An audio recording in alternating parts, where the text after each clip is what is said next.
Psalm 90 verse 17, May the favor of the Lord our God rest on us, establish the work of our hands for us, yes, establish the work of our hands.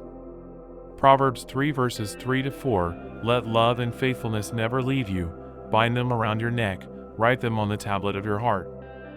Then you will win favor and a good name in the sight of God and man. Psalm 5 verse 12, Surely, Lord, you bless the righteous, you surround them with your favor as with a shield.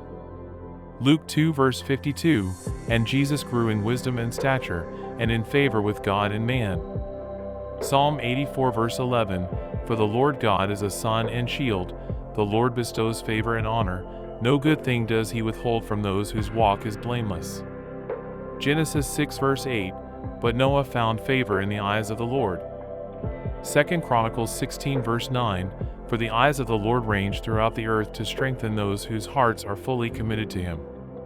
Esther 2 verse 17, Now the king was attracted to Esther more than to any of the other women, and she won his favor and approval more than any of the other virgins.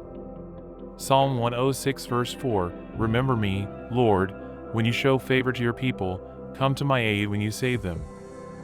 Isaiah 58 verse 11, The Lord will guide you always, he will satisfy your needs in a sun-scorched land and will strengthen your frame. You will be like a well-watered garden, like a spring whose waters never fail. Thank you for watching. I hope you enjoyed the video. If you did, don't forget to like and subscribe to the channel. See you next time. God bless you.